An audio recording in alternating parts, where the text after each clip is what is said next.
भारत में प्राचीन काल से योग का महत्व है और योगा से बड़े-बड़े ऋषि मुनियों ने योग को प्रचालित प्रसारित किया।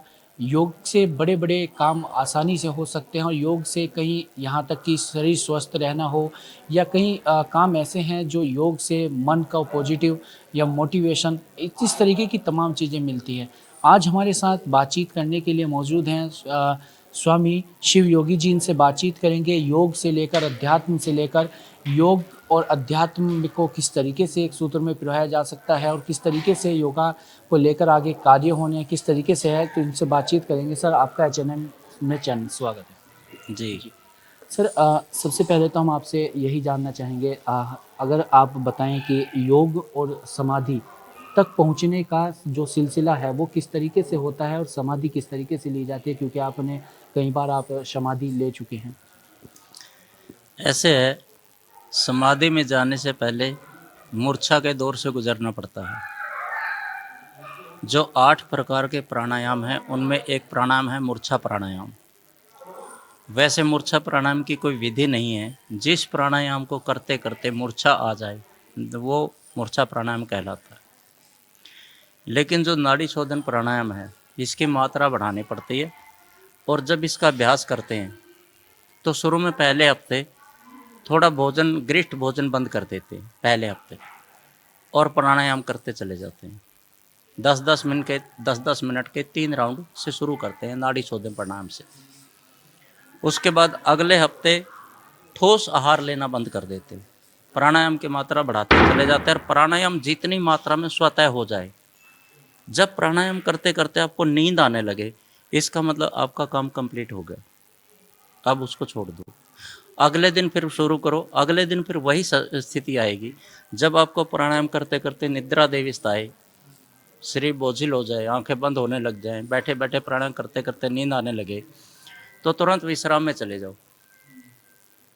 पहले हफ्ते गरिष्ठ भोजन बंद, अगले हफ्ते भोजन कम कर देते, तीसरे हफ्ते लिक्विड पे रहते हैं, दूध या जूस, और चौथे हफ्ते केवल दूध या जूस में से कोई एक चुनाव कर लेते हैं। अगर दूध लेते हैं तो 5वें हफ्ते आपको दूध या तो गाय का लेना है या पानी मिलाकर लेना, फिर केवल पानी पर आ जाते हैं। ये करते चले जाते हैं। रेस करते जब आप इस चीज़ को छोड़ते चले जाएंगे, आपका प्राणायाम की मात्रा बढ़ती चली जाएगी, शरीर में प्राण तत्व घनीभूत हो जाएगा। इसका विज्ञान समझ लीजिए आप। पृथ्वी, जल, अग्नि, वायु और आकाश, 5 तत्वों में से पृथ्वी तत्व 50% है, बाकी चारों तत्व 12.5% है। जब आप भोजन बंद कर देंगे या भोजन कम करते चले जाएंगे तो पृथ्वी तत्व घटना शुरू होगा और वायु तत्व बढ़ना शुरू हो जाएगा। जब पृथ्वी तत्व आपका 20% के आसपास रह जाएगा तो वायु तत्व बढ़ जाएगा। और वायु तत्व बढ़ने से क्या होगा, जब आप समाधि का अभ्यास करेंगे, पहले मूर्छा की स्थिति आएगी, बेहोशी आएगी। कुछ समय के बाद जब बेहोशी से आप वापस अपने आप आएंगे तो आपको कोई बाहर व्यक्ति रखना पड़ेगा जो आपकी बॉडी की सुरक्षा करे, नहीं तो 3-4 घंटे के लिए अगर आप मूर्छा में चले गए, हालांकि वो आधी समाधि है, कहते उसको मूर्छा, लेकिन उसको ये कन्विंस करना पड़ेगा बॉडी को कोई टच ना करे, कोई जब तक खुद वापस ना आ जाए बॉडी को कुछ नहीं करना।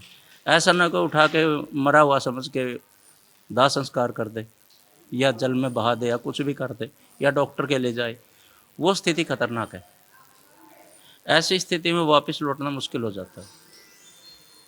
हालांकि हमने जब अभ्यास किया था गुफा में कोई बाहर व्यक्ति नहीं था, गुफा के गेट बंद कर देते थे, बस यूँ सोच के समाधि में जाते थे कि अंतिम काम कर रहे हैं ज़िंदगी का, अगर इसको करते करते शांत हो भी गए कोई फ़र्क नहीं पड़ता।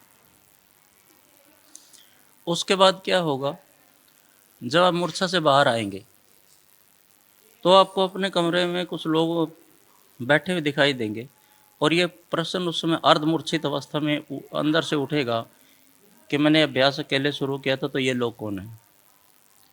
वो वही योगी हैं जो पहले समाधि में जा चुके हैं और वो आपके इर्द गिर्द आपके सुरक्षा घेरा बनाए बैठे हैं। आपको किसी दूसरे सुरक्षा घेरे की ज़रूरत नहीं है। जब भी कहीं भी आप योग अभ्यास शुरू करेंगे वो लोग आ जाएंगे, वो एग्जिस्टेंस में हर जगह मौजूद है। हज़ारों किलोमीटर दूर बैठा योगी भी उस समय आपके पास आ जाएगा। योग में एक ऐसा कॉम्बिनेशन योग है ही ऐसा, योग का मतलब ही है कि आत्मा को परमात्मा से जोड़ना। तो आत्मा परमात्मा से बाद में जुड़ेगी, पहले उन योगियों से जुड़ाव हो जाएगा आपका, अपने आप आ जाएंगे। उसके बाद जब समाधि भी दो प्रकार की, एक संकल्प, एक निर्विकल्प। संकल्प में क्या होता है, संकल्प लेके समाधि में जाना होता है कि 3 घंटे में वापस आएंगे, 3 दिन में वापस आएंगे। तो उसके लिए हनुमान जी को साक्षी माना जाता है, क्योंकि वही वायु के देवता हैं कि मुझे इतने घंटे बाद वापस आना है। वही आपकी सहायता करेंगे, चेतना वापस लौटेंगे। इस प्रकार का अभ्यास करते करते आपका मनोबल, आपका मन, आपकी आंतरिक स्थिति इतनी मजबूत हो जाएगी, कोई घटना घटे आपको डर नहीं लगेगा। बहुत सारी घटनाएं घट सकती हैं, हवा में बॉडी उछल सकती है, चोट नहीं लगेगी। कितनी ऊंचे उछले, चोट नहीं लगेगी। अगर पंखा चल रहा है और वहाँ तक भी बॉडी उछल गई तो चोट नहीं लगेगी, टकराएंगे नहीं पंखे से। और भी बहुत सारी बातें हो सकती हैं। सबसे बड़ी बात, जो सबसे बड़ी सावधानी जो मैं साधकों को, श्रावकों को बताना चाहता हूँ, ये है, जब शुरू में इसका अभ्यास शुरू करते हैं तो सिर में हल्का हल्का दर्द, मीठा मीठा दर्द शुरू होगा। जैसे आज किया तो रात को सोते समय या कल को वो दर्द, हल्का मीठा मीठा दर्द, लेकिन एक आनंद की स्थिति बनी रहेगी 24 घंटे। 24 घंटे एक नशा सा छाया रहेगा। और उसके बाद कुछ समय के बाद अगले दिन वो दर्द थोड़ा ज़्यादा हो सकता है। उसकी एक वजह है, किसी व्यक्ति ने रेस नहीं लगाई, एक दिन बहुत ज़्यादा दौड़ना पड़ जाए तो उसकी जंघाओं में दर्द स्वतः ही होगा। तो यही स्थिति, मस्तिष्क में इतनी मात्रा में प्राण कभी गया नहीं है। पहली बार हमने प्राण को इतनी शिखर पे लेके गए हैं। तो मस्तिष्क के जो तंतु हैं बहुत कमज़ोर हैं, वो उसको झेल नहीं पाएंगे, तो उनमें हल्का हल्का पेन हो सकता है। मगर वो इतना नहीं है जैसे सिर दर्द होता है कि आदमी बेचैन परेशान हो जाए, गोली खानी पड़े। ऐसी स्थिति नहीं आएगी, वो बहुत आनंदपूर्ण स्थिति होगी। 3 दिन के अंदर अंदर ये जो दर्द की स्थिति है ख़त्म हो जाएगी। ये हैबिचुअल हो गए, इनमें शक्ति भर गई, और ये शक्ति भरने के बाद उसके बाद आपकी मात्रा बढ़ती चली जाएगी। जब आप संकल्प समाधि से वापस आते हैं तो निर्विकल्प समाधि जब शुरू होती है, उसमें कोई विकल्प बाकी नहीं बचता कि हमने वापस आना नहीं आना, वो प्रकृति पे डिपेंड करता है। इस तरीके से। और सबसे बड़ी बात यह है, भौतिक जीवन के जो लोग हैं, भौतिक जीवन को जी रहे हैं, उनके बारे में एक बहुत प्यारी बात बता रहा हूँ। अगर वो वहाँ से शुरू करते हैं, 40-45 साल के बाद कुछ अज्ञात भय लोगों को सताने लगते हैं। परिवार के लोगों से डरने लग जाएंगे, समाज के कुछ अपने ही करीबी लोगों से डरने लग जाएंगे। एक बार एक बैंक कर्मचारी ने मुझे बताया कि कोई चेक लेके आ जाए, ड्राफ्ट लेके आ जाए, विड्रॉल फार्म लेके आ जाए, जो मुझे देता है, मुझे ऐसे भय लगता है जैसे वारंट जारी होगा मेरे लिए। जब मैंने उसको सिर्फ 1-2 मिनट, 1-2 या 3 बार करने को कहा था कि एक श्वास खींचने के बाद दूसरा श्वास ऐसे खींच के पेट को अंदर पूरी ताकत से रोक लो, खींच लो, तो आपकी ये चेतना लुप्त होने लगेगी। तो दोबारा नहीं करना फिर, क्योंकि वो सांसारिक लोग हैं, उनको काम करना है। दोबारा करेंगे तो और गहरे चले जाएंगे। 1 बार या 2 बार या 3 बार, बस ये 1-2 मिनट का काम है। तो भौतिक जीवन में यहाँ से शुरू किया जाता है, और उसके बाद जो सांसारिक जीवन में जिन समस्याओं को लेकर लोग इतनी दुनिया में भटकते हैं, यहाँ जा रहे हैं, वहाँ जा रहे हैं, उससे मिल रहे हैं, उससे समाधान खोज रहे हैं, वो सारी खत्म होती चली जाएंगी। योग का एक सूत्र है, यदि शैल समम पापम विस्तीर्णम बहु योजनम। यदि पाप का पहाड़ खड़ा है और योजनों लंबा है तो ध्यान के एक क्षण से छिन्न भिन्न हो जाता है। तो ध्यान समाधि से पहले की अवस्था है, ये ध्यान की अवस्था है। सर, जिस तरीके से आपने चीज़ें बताई, तमाम बातें आपने बताई, कई दर्शकों के मन में जिज्ञासा ये भी होगी कि आखिर भाई समाधि क्यों लेनी चाहिए, इसके क्या लाभ हैं। तो उन दर्शकों की जिज्ञासा भी उठेगी, तो उनकी तरफ से इसके क्यों करनी चाहिए और क्या इसके क्या लाभ हैं। ऐसा है, हर आदमी परेशान है, हर आदमी दुखी है, और हर व्यक्ति दुखों से मुक्ति पाना चाहता है। तो दुखों से स्थायी मुक्ति के लिए अगर आप टेम्परेरी मुक्ति चाहते हैं, आपको बहुत सारे उपाय बता दिए जाएंगे। वो उपाय किए तो दूसरी समस्या खड़ी हो जाएगी, उस समस्या से उभरे तो दूसरी पैदा हो जाएगी। जब तक जीवन है तब तक समस्याएं चलती रहेंगी। लेकिन अगर व्यक्ति एक बार इस दौर से गुजर जाता है तो वो सारी समस्या से मुक्त हो जाएगा। सर, एक सवाल ये भी है, आज के आधुनिक युग में साइंस पर कई युवा हैं या कई लोग हैं बहुत विश्वास करते हैं, तो इन चीज़ों पर जो है विश्वास नहीं करते। कई लोगों का मानना है कि कुछ नहीं होता। तो ऐसे लोगों को क्या सलाह आप देना चाहते हैं? क्या इसमें आधुनिक और योग जो साधना है, उसे किस तरीके से मिलन उसका किया जा सकता है? देखो ऐसा है, सबसे बड़ी बात यह है, ये आस्था का विषय है और विश्वास का विषय है। योग मार्ग में कोई ऐसे नहीं आता। योग मार्ग में तो वही आता है जिसका योग पर दृढ़ विश्वास है।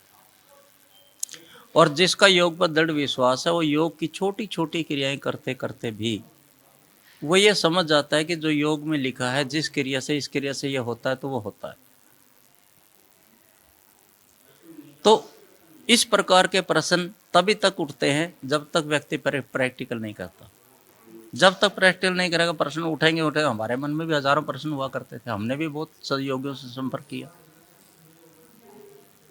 लेकिन सच ये है कि प्रश्नों के जवाब ढूंढने के बजाय चाहे 1 मिनट करो, 2 मिनट करो, 4 मिनट करो, शुरुआत कर दो, आपके प्रश्न खत्म होते चले जाएंगे।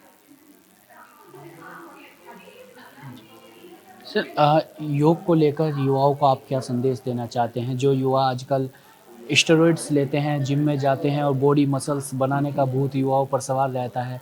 तो ऐसे में उन युवाओं को क्या संदेश आप देना चाहते हैं? क्योंकि इस तरीके के स्टेरॉइड्स लेने से कई युवाओं की जान भी चली जाती है।